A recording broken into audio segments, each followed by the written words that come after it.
Economic updates देने आया हूँ। ऑयल प्राइसेस का किस तरीके से फॉल डाउन हो रहा है, इंटरनेशनली क्यों ये कमी आ रही है उनके प्राइसेस में। तो मेरी आपसे एक हम्बल रिक्वेस्ट है कि प्लीज़ आप ये वीडियो को लास्ट तक देखें, जिससे कि आपको पूरा ठीक तरीके से समझ आ जाएगा कि क्यों ये प्राइसेस कम हो रहे हैं, क्या पॉलिटिकल वजह है जिसके कारण ये कम हो रहा है प्राइसेस में। तो होता क्या है कि इसमें सब इकोनॉमिक्स के कॉन्सेप्ट लगे हुए हैं। पूरे इकोनॉमिक्स के कॉन्सेप्ट्स को बताना पॉसिबल नहीं है इस टाइम पर। तो मैं एक चीज़ बताता हूँ कि जितनी भी डिमांड होती है उतना ही प्रोडक्शन करना चाहिए। मेन कॉन्सेप्ट इकोनॉमिक्स का ये बोलता है कि जितनी डिमांड हो उतना ही प्रोडक्शन करें, एक्सेस प्रोडक्शन ना करें। अगर आप एक्सेस प्रोडक्शन करोगे तो प्राइसेस तो गिरेंगे ही। अब हो क्या रहा है कि कोरोना के इम्पैक्ट के कारण ट्रांसपोर्ट सेक्टर पूरा बंद है। तो ट्रांसपोर्ट सेक्टर बंद होने का मतलब है कि ऑयल का कंजम्पशन नहीं हो रहा है। अब ऑयल का कंजम्पशन नहीं हो रहा मतलब ऑयल की डिमांड नहीं हो रही है। अब ऑयल की डिमांड ना होना मतलब आप प्रोडक्शन कम करो। मतलब जो ये गल्फ कंट्रीज हैं जो ऑयल के मैन्युफैक्चरर हैं, ऑयल के मैन्युफैक्चरर ऑयल ना प्रोड्यूस करें, ऑयल के मैन्युफैक्चरर ऑयल प्रोड्यूस नहीं करेंगे तो डिमांड के बराबर ही प्रोडक्शन रखेंगे तो प्राइसेस में कमी नहीं आएगी। तो प्राइसेस में कमी क्यों आ रही है, मैं एक चीज़ बताना चाहूँगा कि ऑयल में प्राइसेस में कमी कैसे आ रही है। तो सबसे पहले तो क्या हो रहा है कि एक इन्वेस्टमेंट साइकिल समझते हैं। उससे पहले इन्वेस्टमेंट साइकिल ये बोलता है कि अगर इन्वेस्टमेंट होगा, अगर सपोज करो कोई फैक्ट्री लगी, कोई बिजनेस स्टार्ट हुआ, तो उससे क्या होगा, कुछ ना कुछ गुड्स प्रोड्यूस करेंगे या फिर सर्विसेज देंगे। अब उससे क्या होगा, प्रोडक्शन होगा या फिर सर्विसेज देंगे तो क्या होगा, लोगों को रोजगार मिलेगा, एम्प्लॉयमेंट होगा। ठीक है, सही बात है, एम्प्लॉयमेंट मिला। तो एम्प्लॉयमेंट होने से क्या होगा, लोगों की इनकम होगी, एम्प्लॉयमेंट बढ़ा, इनकम हुई। अब इनकम से क्या होगा, अब इनकम हुई तो ही तो मैं खुद चीज परचेज कर पाऊंगा। अगर मेरे हाथ में पैसा होगा तभी तो मैं डिमांड रेज करूंगा, तभी तो मैं परचेज करूंगा, तभी तो मैं पुश करूंगा कि प्रोडक्शन होना चाहिए जिससे कि मेरी डिमांड मीट आउट हो पाए। तो मैं डिमांड ही तो तब कर पाऊंगा जब मेरे हाथ में इनकम होगी। तो इस टाइम पर लोगों के हाथ में इनकम ही नहीं है। कोरोना वायरस के कारण 2-3 महीने से तो सूखा पड़ा हुआ है इनकम का। तो डिमांड रेज हो कहाँ पा रही पेट्रोल की, ट्रांसपोर्ट सेक्टर बंद पड़ा हुआ है। अब डिमांड नहीं है, डिमांड है ही नहीं। जैसे डिमांड होगी, अगर मेरी इनकम होती तो मैं डिमांड रेज करता, और कुछ पैसा अगर बचता, कुछ पैसा अगर मेरे पास डिमांड करने के बाद कुछ पैसा बचता तो मैं बैंक में जमा करता। बैंक में जमा करता तो क्या होता, बैंक में जमा करती। अब बैंक का मेन फंक्शन क्या होता है, लोगों को लोन देना। तो जो मैं पैसा जमा करता हूँ लोगों को लोन देने में यूज करता है बैंक। अगर बैंक यूज कर रहा है लोन देने में तो उससे क्या होगा, लोगों को दिया मतलब बिजनेसमैन को पैसा दिया। जब बिजनेसमैन को पैसा दिया तो उससे क्या होगा, इन्वेस्टमेंट होगा। इन्वेस्टमेंट होगा तो फिर ये साइकिल रोटेट करेगी, इन्वेस्टमेंट होगा तो कुछ प्रोडक्शन होगा, उससे रोजगार मिलेगा, लोगों को इनकम होगी, डिमांड। तो ये साइकिल चलता रहता है। तो मैंने ये बोला था कि एक मैं स्लाइड बताता हूँ जिससे कि आपको क्लियर हो सके चीज़ें। तो स्लाइड में एक सेकंड, स्लाइड में ये कोविड-19 का इम्पैक्ट अलग अलग सेक्टर्स पे पड़ रहा है हमारे, तो ये हम बताएंगे बाद में। एक अब ये कुछ मेमेज हैं, मीम्स हैं। जो क्या बोल रहा है ये मीम्स, ये बोल रहा है कि ऑयल प्राइजेज, ये ऑयल प्राइजेज। अब अरब कंट्रीज क्या कर रही हैं, अरब कंट्रीज ने, अरे ये अरब कंट्रीज हैं, ये कोविड-19 का इम्पैक्ट है, गिरा दिया ना बेचारी को, मतलब ऑयल प्राइसेस को गिरा दिया है। ये मीम्स बनाया गया है। ये देखिए, अब barrel of oil is cheaper than fucking bucket of a chicken. अब ऑयल का बकेट सस्ता मिल रहा है इस चीज से। एक और चीज देखते हूँ कि पूरी जो हम पीछे से चलें अगर कि ऑयल प्राइसेस कम कैसे हुआ, तो देखते हैं क्या हुआ था कि जब G20 का समिट हुआ था, G20 में जब सभी कंट्रीज मिलती हैं, तो इस सऊदी का जो शेख है, प्रिंस है, वो मिल रहा है पुतिन से। सऊदी का जो शेख है वो पुतिन से मिल रहा है।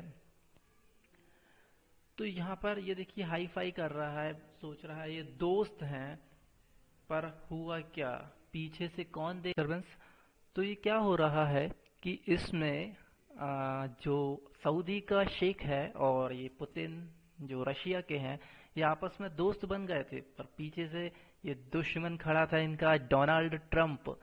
तो डोनाल्ड ट्रंप यहाँ पर देख रहा है, तो एक चीज है, सोचता हूँ वो कितने मासूम थे, क्या से क्या हो गया देखते देखते। तो इसके बाद इन दोनों में लड़ाई सी हो गई है। तो हुआ यूं कि अब जो अमेरिका है, अमेरिका भी प्रोडक्शन करता है ऑयल का। जी हाँ, आपने सही सुना, अमेरिका भी प्रोडक्शन करता है ऑयल का। तो पहले क्या हुआ करता था, पहले की बात बताता हूँ मैं आपको। पहले सिर्फ गल्फ कंट्रीज ही ऑयल का प्रोडक्शन करती थी। पहले गल्फ कंट्रीज ऑयल का प्रोडक्शन करती थी, लेकिन कुछ सालों से और दूसरी कंट्रीज भी शैल गैस निकालने लगी। शैल गैस आप यहाँ पर देखेंगे, ये सबसे नीचे ये ब्लैक है, वो शैल गैस है। तो वो क्या करती हैं, यहाँ से शैल गैस निकालती हैं। अब ऑयल की जो डिमांड उतनी नहीं थी, फिर भी अमेरिका नहीं माना। अमेरिका कह रहा नहीं, मैं तो प्रोडक्शन करूंगा। फिर रशिया ने बोला कि रशिया से बात करी, सऊदी के जो प्रिंस हैं उन्होंने बात करी पुतिन से कि हम प्रोडक्शन नहीं करते। तो वो नहीं माने कि नहीं भाई, मेरा तो अमेरिका अमेरिका वाले कर रहे हैं तो मैं भी करूंगा, वरना मुझे लॉस हो जाएगा, अगर अमेरिका तो कर ही रहा है ना। तो उसने कहा कि जब सभी प्रोड्यूस कर रहे हैं तो क्यों ना मैं भी प्रोड्यूस करूं। और गल्फ कंट्रीज की एक बात है, गल्फ कंट्रीज जो प्रोडक्शन करती है वो कन्वेंशनल नेचुरल गैस है। मतलब गल्फ कंट्रीज सिर्फ ऊपर के जो पार्ट है वहां से ही गैस निकाल लेती हैं। ऊपर का जो पार्ट दिख रहा है आपको, कन्वेंशनल गैस, वहां से निकाल लेती हैं। और जबकि दूसरी कंट्रीज हैं वो शैल गैस निकालती हैं, जिसमें कॉस्ट ऑफ प्रोडक्शन ज़्यादा आता है।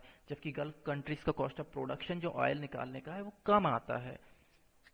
ये जो अमेरिका, जो दूसरी कंट्रीज हैं, वो रॉक कटिंग करके बहुत नीचे लेवल पर, नीचे जाकर ऑयल का प्रोडक्शन करती हैं। जबकि गल्फ कंट्रीज को थोड़े इजियर वे में ऑयल का प्रोडक्शन मिल जाता है। तो वही चीज है कि अब जो कॉस्ट ऑफ प्रोडक्शन कम भी कर देगा ना गल्फ कंट्रीज, तो उसको कोई प्रॉब्लम नहीं होगी, लेकिन अमेरिका जैसी कंट्रीज को बड़ी दिक्कत आ जाएगी।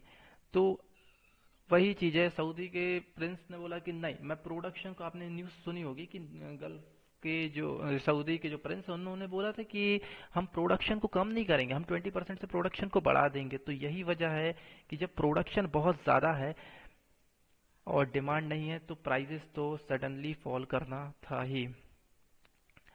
अब ये देखिए कि एक चीज और मैं बताना चाहूंगा कि कोविड 19 का इम्पैक्ट क्या क्या सेक्टर्स पे पड़ेगा। सीधी बात है कि अगर कोविड 19 है तो ट्रांसपोर्टेशन पूरा खत्म है, ठीक, टूरिज्म पूरा खत्म है, होटल्स में कोई जा नहीं रहा है, टूरिज्म पूरे तरीके से खत्म है। तो वो उनको मैंने 8 सेक्टर्स में, आठ अलग अलग सेक्टर्स में देखा है। तो पहले देखते, agriculture and forestry and fishing में डाला है। ए में डाला है मैंने public administration, defence and other services को डाला है। फिर बी में मैंने डाला है माइनिंग एंड क्वेरिंग को, कंस्ट्रक्शन को, electricity, gas, water supply and other utility services को, और financial, real estate and professional services को। सी में डाला है मैन्युफैक्चरिंग को, और डी में डाला है trade, hotels, transport and communication. Trade, hotels, तो ये सब सेक्टर्स हैं और अपने अपने उनकी ग्रोथ होगी 2019-20 में। ये बताई गई कि इतना इतना ग्रोथ होगा, ऐसा टारगेटेड ग्रोथ भी दिया। तो ये ग्रोथ दिया हुआ है, लेकिन अब ये जो बता रहा हूँ वो ध्यान से सुनना। जितनी भी ग्रोथ का अनुमान था, उसका सिर्फ और सिर्फ ओरिजिनल जितनी ग्रोथ होती थी उसका सिर्फ और सिर्फ 90% ग्रोथ ही होगा एक कैटेगरी में, मतलब एग्रीकल्चर, फॉरेस्ट, फिशिंग में, पब्लिक एडमिन में। और आप स्क्रीनशॉट ले लीजिए अगर आपको एनालिसिस करना है तो इस चीज का। और ये बी सेक्टर में बोल रहा है कि 50% of its original growth, 50% growth ही होगी। सी सेक्टर जो भी बताया तो उसमें 30% ग्रोथ होगी, और डी सेक्टर उसमें जितनी भी ग्रोथ होती है उसके 30%। मतलब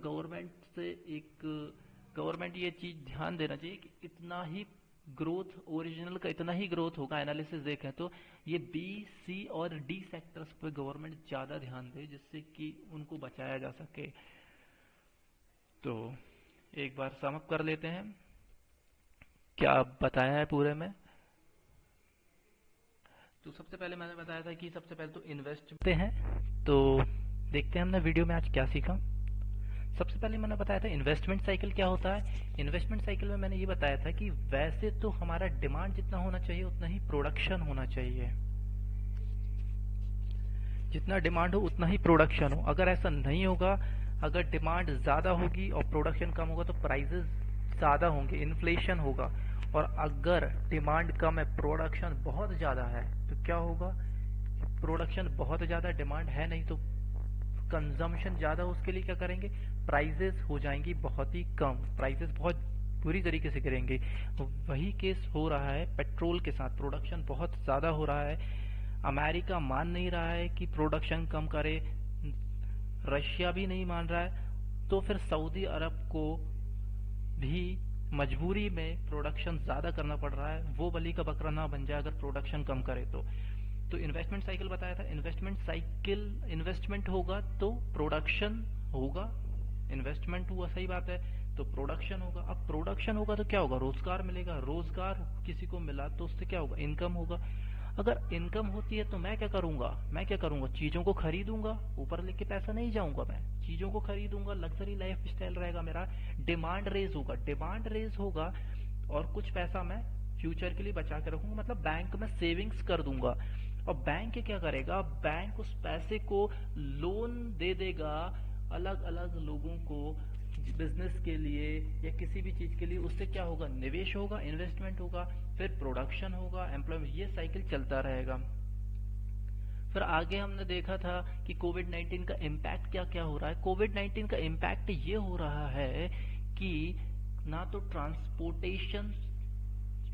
चल रहा है, ना होटल इंडस्ट्री चल रहा, ना डिफेंस चल रहा, ना एग्रीकल्चर चल रहा, कुछ नहीं चल पा रहा है। हॉस्पिटल ही चल पा रहे हैं इस टाइम पर सबसे ज्यादा। तो एग्रीकल्चर, फॉरेस्टिंग, फिशिंग, ये मैंने अलग अलग सेक्टर्स में बांट दिया था। और उसके बाद मैंने उसका बताया था कि कैटेगरी वाइज उसका जितना भी ग्रोथ होता था, ओरिजिनल ग्रोथ, उससे कितने परसेंट ग्रोथ होगी। जितना भी, जैसे 10% ग्रोथ होती थी तो अब 90%, 9% ही ग्रोथ होगी। तो उस तरीके से मैंने बताया कि इतना इतना होगा अब के सिनेरियो में, अब इतनी ही ग्रोथ होगी जितना भी होना था।